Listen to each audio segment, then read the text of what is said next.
Hey, all right, shalom, shalom. Starts off by giving our glories, honor, praise, and fear to the Father, YAHAWAH, BAHASHAM, YAHAWASHI, BAHASHAM, QADASH. That's when we get the bonus, the apostles, and the others, great millstone who do rule well. And we're back again today with another video, and this one is going to be called America Will Be Out by Gas by July 4th. So I have a little article right here. I'm going to jump to the point. It says, the empty field, the empty gas tank, or the oil and food crisis. And this is published on May 15th. I believe today is May 15th. Yep. This article is 8 minutes long. Not minutes long, but I really found it. Guy just posted 8 minutes ago. But I seen something on social media where a guy said, the oil supply in America will be done by July 4th. So there you have it. Whenever I write about something really doom and gloom, something that sounds a lot like the sky is falling, I find myself wanting to make the same disclaimer. I don't want to tell you the sky is falling. Alarmist sells clicks, but a click-based economy is a terrible thing. I don't want to live in a society like that, so I want to do alarmism.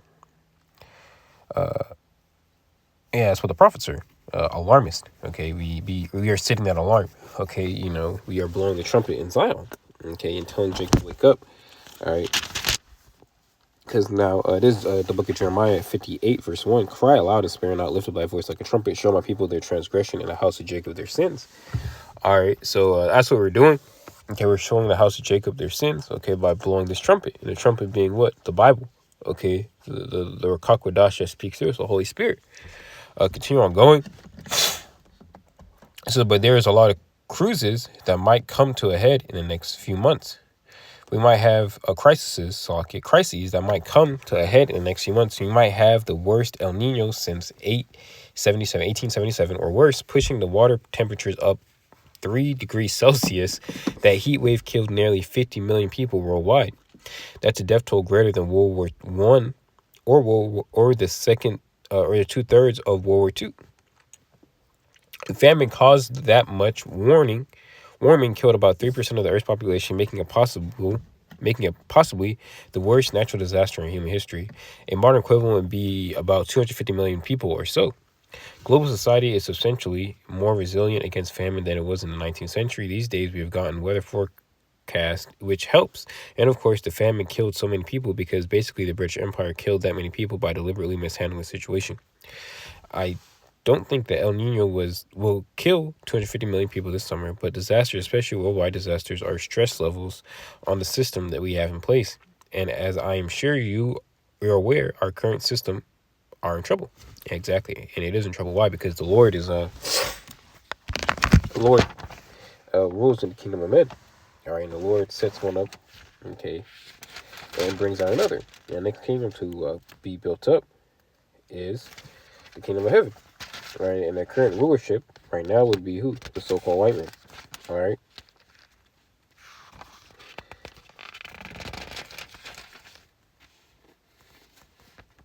I'm talking. I was looking for a precept, but I can't find it necessarily right now.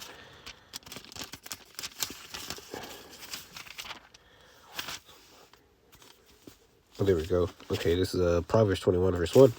The king's heart is in the hand of the Lord Yahawah, as the rivers of water he turneth it whithersoever he will. Okay, exactly. So the Lord is dealing in the kingdom of men. Here's it goes to the book of Daniel. Okay, and the Lord ruled in the kingdom of men. Right. Also, Sirach, the 10th chapter. Okay, he will set up one that is profitable. Well, who's profitable? Not so-called white man, but the children of Israel. Okay, YAHAWASHI. Right, the head of the head. It says it's been widely reported that in the U.S., 70% of farmers are not expected to be able to afford fertilizer for this year's crop. Modern industrialized farming, which feeds most of the world, realizes on petrochemical fertilizers that has been heavily disrupted by the United States invasion of Iran. 70% can't afford fertilizer. Good Lord. Okay, there's also a decent chance that European oil reserves will run out May or June, if I've read both. And that the United States might run out around July 4th. Just in time for the 250th year of the country, I'm starting to think / hope that all merch that says America 1776 to 2026 is just prophesying a death date. And it is. And it is, bro. All right. Why? Because the average length of a kingdom is what, 250 years. And America is running on borrowed time. America is running on borrowed time. Remember, the Lord said that what? That he's seen Satan fall from heaven like lightning in the book of Luke. So thus saying that, we can understand, okay, that what? Esau does not have a lot of time. Okay, the Lord said he will hasten it. You know, her days shall not be prolonged. This goes into the book of Isaiah, the 13th chapter. Okay, use that couple of last verses. It's just prophesying a death date. The depletion of reserves does not mean there's no more gas, but it means the United States will move into shortage. We produce about 60% of our oil ourselves, and the 3/4 of the rest come from North America. But we don't meet our own demand. Exactly why? Because America is more of an importer than an exporter. Okay, America is known for buying goods, not for exporting goods. All right. $7 gas is, of course, incredibly disruptive for Americans in their daily lives, since most of us rely on gas-powered cars to get to work and the store as such.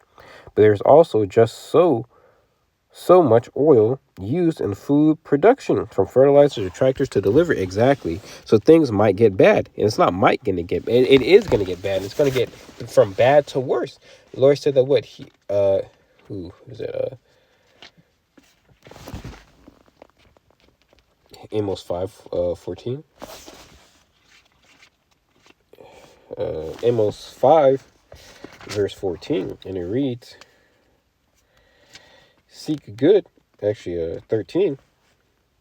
Therefore, the prudent shall keep silent in that time, for it is an evil time. So, the Lord's going to bring what? An evil time here upon the planet Earth. And that evil time is known as what? The time of Jacob's trouble.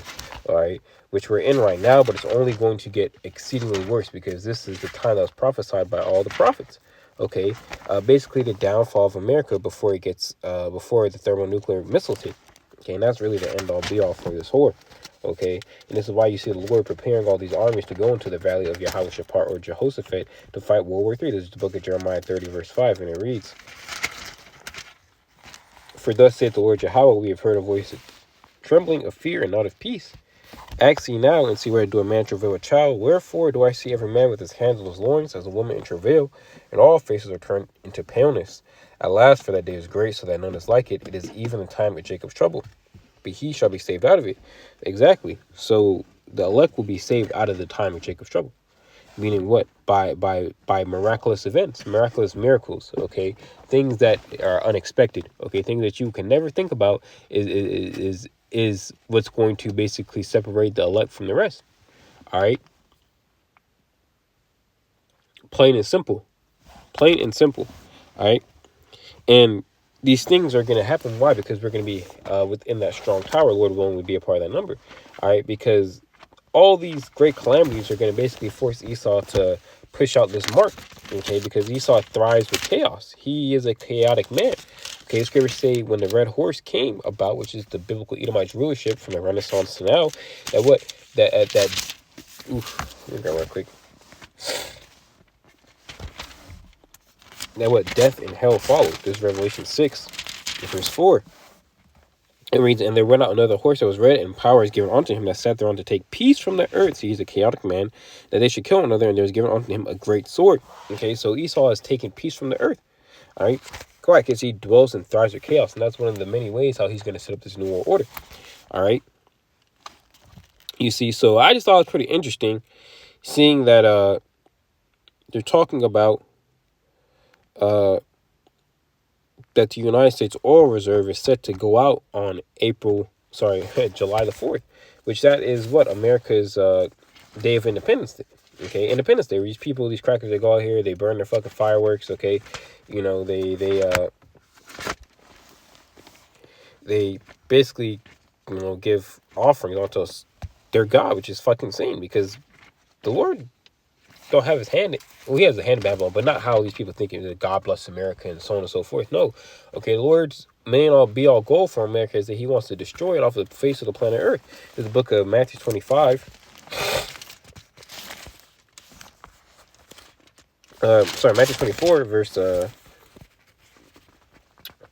6. And ye shall hear of wars and rumors of wars. See that ye be not troubled, for all these things must come to pass, but the end is not yet. Okay, so it's all from my voice crack, man. I was sick this whole fucking week, bro. It says, for all these things must come to pass, but the end. Okay, the end is not yet. So we're living in what the end all be all. Okay, we're living in the end. All right. And one of the main things that Yahawashi spoke about in the end is what? Wars, rumors of wars, but also a famine. 7. For nation shall rise up against nation. We're seeing that now, right? And kingdom against kingdom. We're seeing that now. There shall be famines and pestilence. Okay, you're seeing a famine. This guy's talking about a famine. Why? Because there's going to be no oil for people to go to and fro. Let me grab this right quick. This book of Revelation 6. Verse 6. And I heard the voice in the midst of the four beasts say, a measure of wheat for a penny. And a penny is representing what? A day's wage back then in the Roman Empire, right? And 3 measures of barley for a penny. Okay, so 3 measures of barley for a penny. Okay, so basically a famine. See thou hurt not the oil nor the wine. Sorry, see thou hurt not the oil and the wine, meaning what? The men who have the truth, the elect. All right, so yeah, there is actually going to be a famine. It's going to take a whole day's wage for basically a loaf of bread. Okay, as you go to, or even a piece of bread, you know, you go to the book of 2 Kings, the 6th chapter. Okay, the same thing happened back then. Why? Because there's nothing new under the sun. If you go to the book of Ezekiel, the Lord said that what? That, let me grab it. Hold on. I'm using a new sword, so let me see if I can grab it on my old sword. Bear with me, Akim. There we go. This is the book of Ezekiel 4, verse 10. And thy meat which thou shalt eat shall be by weight 20 shekels a day. From time to time thou shalt eat. It's 255 grams or a half a loaf of bread. Okay, right? And that's how much. It says, thou shalt drink also water by measure. Okay, people are going to be drinking water by measure. All right, by fucking measure, man. Here, there. Slovakia. My cat is out and about, just wandering the fucking yard. I'm not sure why he's not in the house. Anyways, so you're gonna eat it by measure, bro. You're going to drink water by measure. Once again, the guy said in the article, what? That everything runs on oil. And America uses way more oil than it exports. Okay? All right? America is not creating as much oil as it needs. So when these trade routes get shut off due to the Strait of Hormuz not being opened up, and, you know, these certain places being not opened up due to this war, well, hey, man, say, man, that's the will of Yahawah BAHASHAM Yahawashi. Okay, this is the book of Ezekiel 4, verse 10. And thy meat which thou shalt eat shall be by weight 20 shekels a day. From time to time thou shalt eat it.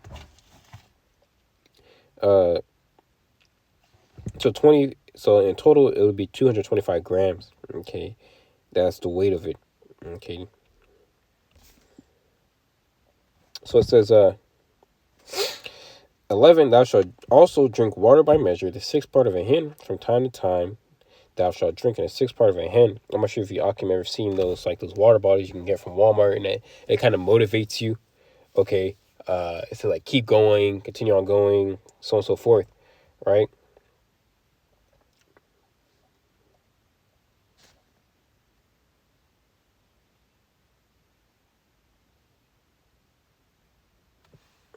Oh wow, I have a lot of notes on this. Hold on.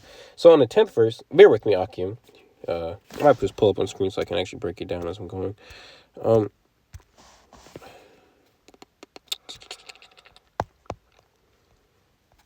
So it says 20 shekels of back then, equivalent to 20 shekels was talking about a cup of grain of rice would be 226 grams of grains of rice, right? Sorry, a cup of grain, right? Which is equivalent to 1.9 cups of flour. Okay, so basically, literally less than under 2 cups of flour. Okay, it says 1 cup of grain per day. That's all they're eating. Okay, 226 grams is equivalent to 790 calories. The average adult needs 2,000 to 6,500 calories per day. Good Lord. No water. Okay, so roughly you go into it.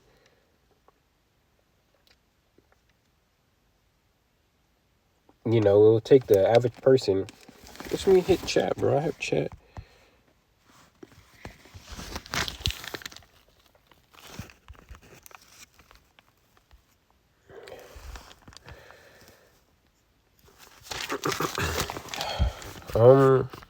How long can someone go without water?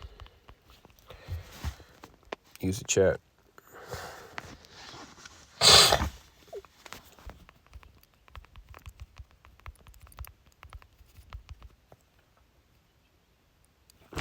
On average, the average person can survive about 3 days without water, but that's just a rough guideline. The exact time period depends a lot on the conditions. So yeah, in my book, I have no water equals 4 to 7 days, right? Typically range from 1 to 4 days. Hot environments or heavy activity could be less than a day or two due to rapid dehydration. Cool conditions with rest. Some people may last significantly longer than 3 days, but it becomes very dangerous. Your body depends on water for nearly every function: circulation, temperature regulation, brain function. So dehydration escalates quickly. Thirst, dryness of mouth, fatigue, dizziness, confusion, reduced urine, severe organ stress, risk of kidney failure, and potential death. Unlike food deprivation, where the body can use storage energy, there's no real substitution for water. Exactly. There's none. So 11, one more time, Ezekiel 4 verse 11, thou shalt drink also by measure the sixth part of a hin. Now, once again, going back to those water bottles, it'll, basically motivate you to drink, right? It'll motivate you to drink. And it might say, keep going, you're almost there, so on and so forth. Well, the sixth part of a hin is equivalent to 3.7 liters or 600 milliliters. Now, you're literally drinking that last little bit, probably the last like 3 lines of the water bottle, man. So it's really nothing, okay? So, and I shall drink it from time to time. You're going to be taking little sips, little drops of it, okay? Oh, I already talked about how long can someone go without